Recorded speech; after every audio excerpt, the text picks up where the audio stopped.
and it's going to work a lot better for you, just like it's going to work a lot better for me if I put a couple freaking staples in this thing first. God. 1, 2, 3, 4, 5, 6, 6, 7 bags, I don't know. Way more than any normal man could have picked up. Once again, first time I've ever done one in my life. Right here, you're looking at it. I don't know what dirt everybody uses, so if you're a pro and you know way more than me, which that's not going to be hard to do actually, let me know in the comments below what's your favorite dirt, what's your favorite fertilizer. Give me some tips, man. Tell me how it's done. Or girl, I don't care, guy, girl, however, just let me know what's up. I sure would appreciate it. Getting down to the nitty gritty now. Boy, that was a good band. Any of you like the nitty gritty dirt band? Huh? Any of you ever been fishing in the dark? Come on. Talk to me. Hell yeah. Dig that shit. Ooh, I tell you what, I have literally wore myself out here messing around on this freaking raised bed garden. And it just so happens that I actually bought this old seed starter right here probably 2 or 3 years ago. This is made by Jiffy. It actually holds 72 different seed pods. And what you got to do, the instructions say, is simply just pretty much cover them with water. And you got to allow them to expand fully. You just break back this some sort of netting that's on top of them. If you look close, maybe you can kind of see the netting. Probably be able to see that a lot more once they get absorbed with all their water. And anyways, it says to plant around 3 seeds per seed base there. And once you get all those things planted up, you can put your dome on top of there, and then you're going to allow those seeds to sprout in a not heavy lit area. You don't want a ton of sunlight beaming down on top of that. And we're just going to go with the basic stuff, guys. These are a couple different vegetables and stuff that I've ordered online. Got a couple different seed companies here that I've ordered from. And I don't know what you guys plant where you live, but let me know, let me know what dirt you guys are using. This is going to be our first ever raised garden, our first ever garden period for that matter. And I can't wait to get all this going, and I'll keep you guys more in tune as soon as I finish building that raised garden. And we for sure are still going to start all those vegetables from seed as planned. But I was just at my friend's shop, Beatty's Hardware, over here on Wildwood in Cleveland, Tennessee. And I was picking up some dirt to add to our topsoil. And I was telling them about how I was starting this raised bed garden, yada, yada, yada. And how I was starting all these plants from seed. And they said, Tanner, if you're starting them from seed, that's another 6 weeks minimum you're going to have to wait before anything's going to be producing for you. So, with that being said, I took it upon myself to go ahead and buy some plants back there. We got some tomatoes, some squash, zucchini, cucumber, some peppers. I don't know. I'll go over it all with you whenever I get home. Get all this dirt inside this thing and start putting these things inside the dirt themselves. Stay tuned.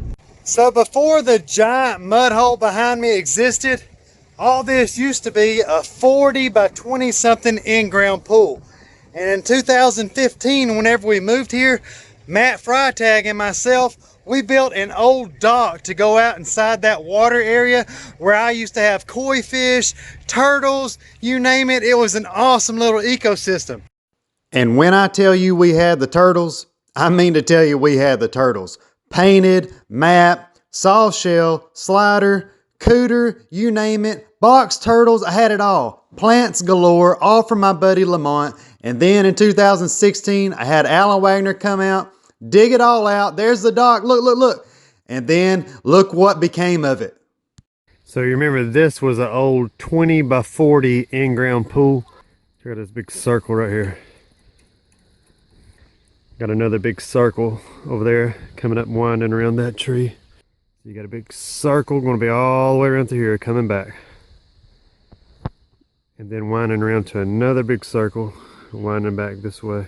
That'll probably be about 10 to 12 feet deep there. The rest of it will be probably 4 to 6, just depending on the area. But we removed that old dock years ago whenever we dug the giant mud hole back there. And that old dock had been setting way down there by that tree for the past, I don't know, 3+ years. You may have even noticed it a few videos ago whenever we were all out here shooting at those potatoes. But I spent all day the other day pulling every freaking screw back out of that dock that Matt and I built, and then I reassembled it right here to my left. And what this is going to be is our new raised bed garden. I have not pulled exact measurements yet, but I'm guessing that thing's probably between 16 and 20 foot long and probably approximately 4 feet wide. I'm going to continue cleaning out this area right here, and I'm going to set that thing back inside right here.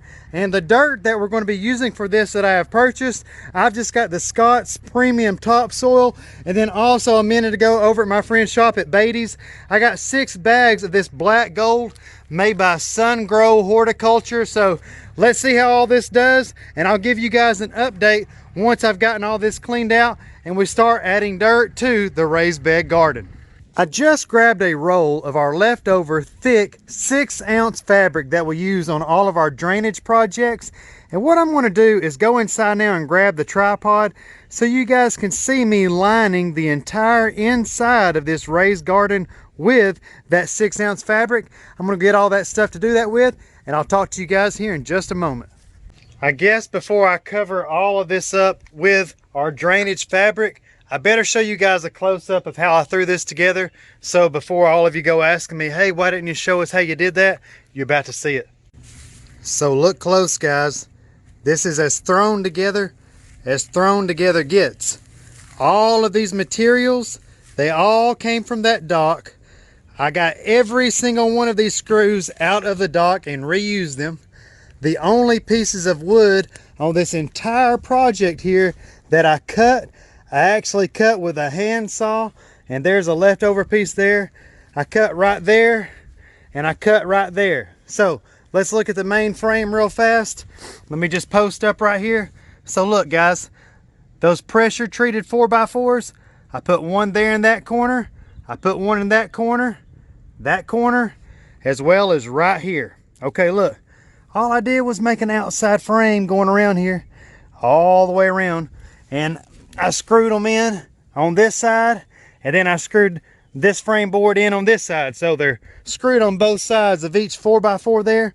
And then I had some materials left over here, so I just extended onto it and made another smaller little rectangle there coming off of that. Same measures used as I did on the first one. And look, these long boards right here, these were the main side frame boards of the dock. And you'll see here, all I did was just reuse all of that stuff all the way down through there. So nothing spectacular, nothing genius at hand here, guys. Just as basic gets. Recycle materials, and I'm getting ready to transform that into hopefully a very productive garden for my family to eat from. And anyways, let's see how it goes. All right, guys. The materials you're going to need to line your garden with, if you want to mimic what I'm doing, is simply the drainage fabric, maybe a staple gun, which is old as can be, and a pair of pink scissors. By the way, pink does work the best and does make for the best results later on whenever your garden starts to yield its harvest. So stay with me, guys. You just want to simply roll out your drainage fabric here. You want to make sure you've got more than enough to cover your entire bed. So I'm actually going to have to do mine twice. I'm going to do this first rectangle, and then I'll come over here and I'll do this second smaller rectangle that I've added on.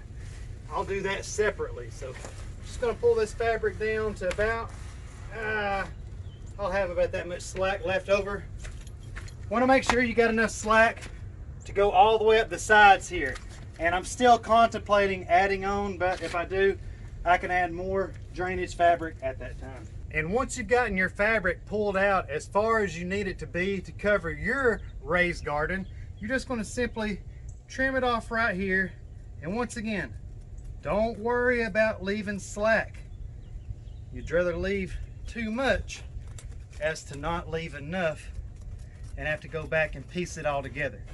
I want to be sure to cover all of this bottom of this garden with one piece of this drainage fabric, and there we go.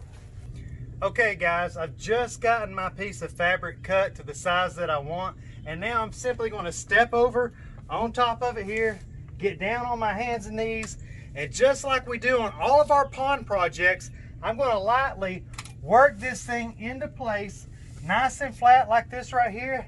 I'm going to get me a good starting point right here. And once I get that perfect, I'm going to take my staple gun and I'm simply going to shoot a few staples, and it's going to work a lot better for you, just like it's going to work a lot better for me if I put a couple freaking staples in this thing first. All right, take number 2 on the stapling your drainage fabric to your raised bed framing. So once you get that worked into the place that you want to start at right here, looks like I want to go right there. Just take it. Let's try this again and try to put a couple staples. Yes, right here around the top. And all I'm going to do, guys, I'm going to continue working my way down every few inches, securing the fabric to the frame.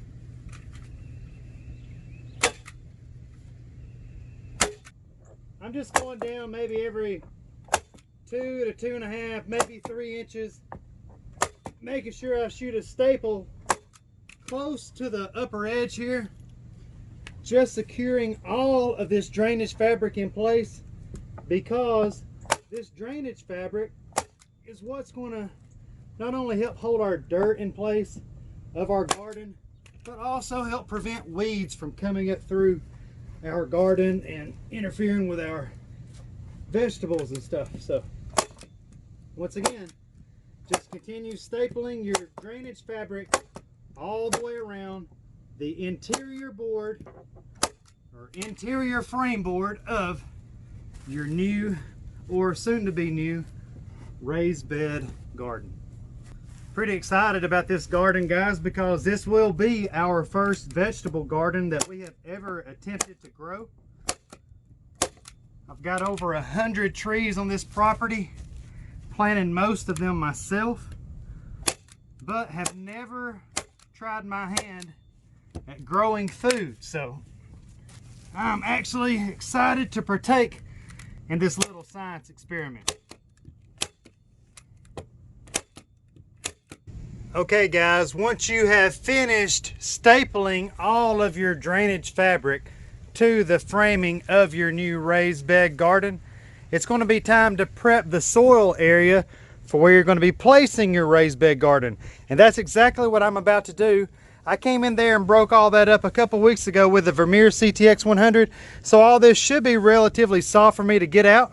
And I've already got the shovels and wheelbarrow ready, and I'm going to flip this camera around and talk to you here while I get this dirt situated. And guys, I'm not sponsored by them or anything, but I'm all the time ranting and raving about these Wolverine shovels.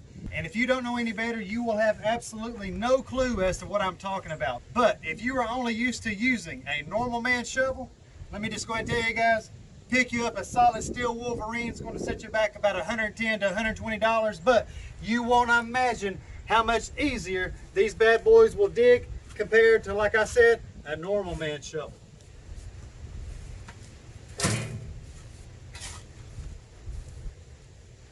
Hell yeah. Dig that shit. Okay guys, as you can see, I've been going through here, busting up all this dirt as best as I can. It's about wore me out. I've been putting wheelbarrow after wheelbarrow full over here trying to level some of this up. But as soon as I finish getting a few more wheelbarrows out of here, I'm going to rake this dirt as level as I possibly can.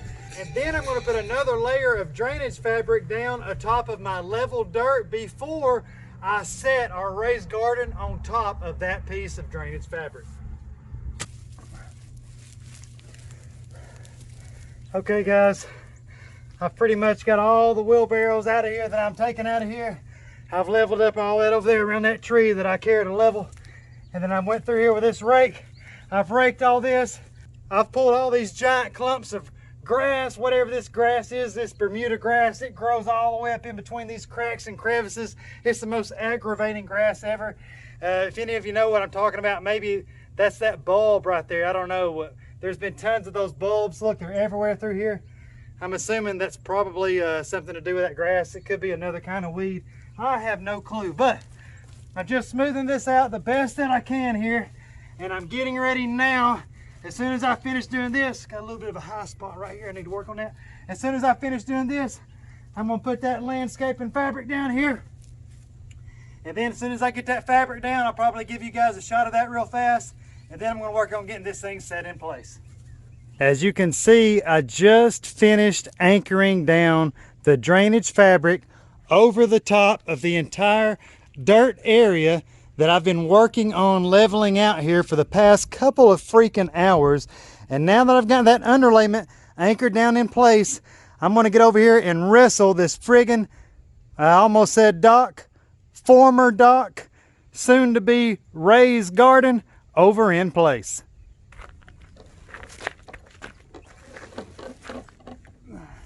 Once I get this in place, guys, I'll try to get us an accurate measurement, and I'll tell you guys the exact specs of what this build is.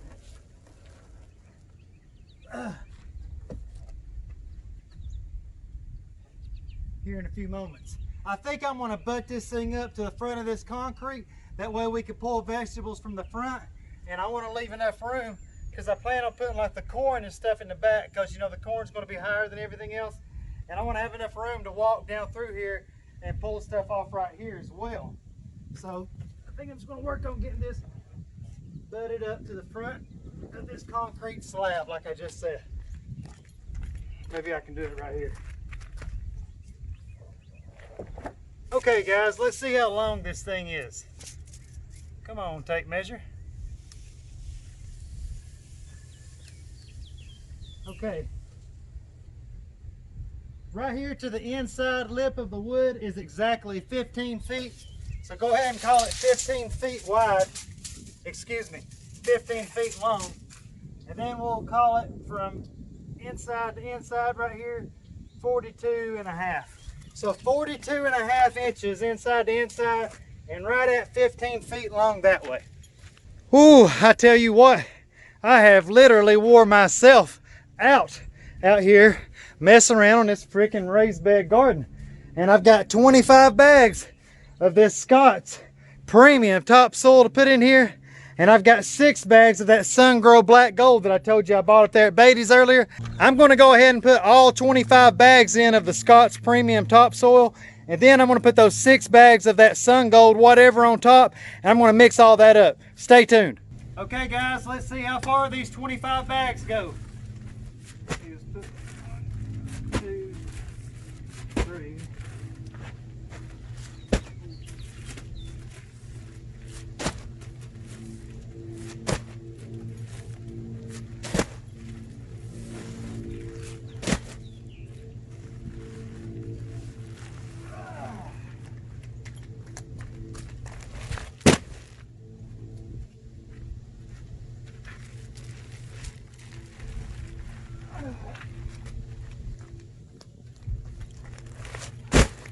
1, 2, 3, 4, 5, 6, 6, 7 bags, I don't know. Way more than any normal man could have picked up. I can assure you. Whoa! Looks like this might get us a pretty good ways, guys. I was hoping I'd have enough. No! Here's the last 2 of the topsoil. Let's go ahead and get all these opened up, and I'll talk to you again here in just a second. Believe it or not, it's looking like these 25 bags of premium Scott's topsoil is going to get us quite a long ways, guys. And that's good news. Got a few more here to open up. And then remember, I've still got those 6 bags of that Sun Gold stuff as well to add to it. If you have a raised garden of your own, or if you just like to garden, tell me about what kind of dirt you use. Once again, first time I've ever done one in my life. Right here, you're looking at it. I don't know what dirt everybody uses, so if you're a pro and you know way more than me, which that's not going to be hard to do actually, let me know in the comments below what's your favorite dirt, what's your favorite fertilizer. Give me some tips, man. Tell me how it's done. Or girl, I don't care, guy, girl, however, just let me know what's up. I sure would appreciate it. I hope we got so many vegetables growing out here in this thing you can't even see this side of the house. Come on. Hello. Getting down to the nitty gritty now. Boy, that was a good band. Any of you like the nitty gritty dirt band? Huh? Any of you ever been fishing in the dark? Come on. Talk to me. All right, this is the last bag of the Scots right here. And then I'm gonna try to level it out a little bit. So there's 25 bags of the Scots 0.75 cubic feet right there. Premium topsoil. Let's see if we can spread it out pretty good. This stuff is nice and wet. It's been in the back of my truck and it pretty much rained all night long here last night. So all of it's really nice and damp right now. I think by the time we put these 6 other bags of that sun gold inside here, guys, we're going to have just about the perfect amount, which is really cool because I was just guesstimating. All right. Nearly filled it up. Look, I built that back side up a little higher than the front. So what I'm going to do, I'm going to take these 6 bags here and I'm going to slope those things up towards the back so that that back side, just like I built it, it's going to be just a little bit deeper than the front. And once again, that's where I'm going to put all the tall stuff at, like corn and whatever else gets tall that I don't even know anything about. Stay with me. I wasn't going to record me dumping these bags out. Big deal, I'm just dumping dirt out. But take a look at the difference in contrast of colors from the Scots Premium topsoil right here in my right hand to the black gold garden soil right here on the left. Look how much more brown that is compared to the Scots topsoil here on the right. And I just thought I would show you that because I didn't know it was going to contrast like that until I just dumped that first bag out. So check this out here, maybe you can tell. Look at that. Looks more like almost looks more like mulch kind of. But my friends at Beauties, they said this is supposed to be some good stuff and they've been selling it by the friggin' pallet. So, you know, if all these gardeners here locally are buying this stuff like crazy and it's good enough for them, it ought to be good enough for my little 15-foot garden here. God dang it, come on. God damn it.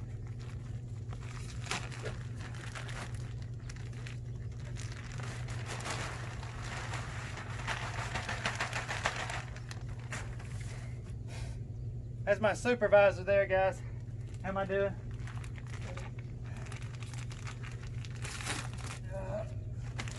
Is it time to eat?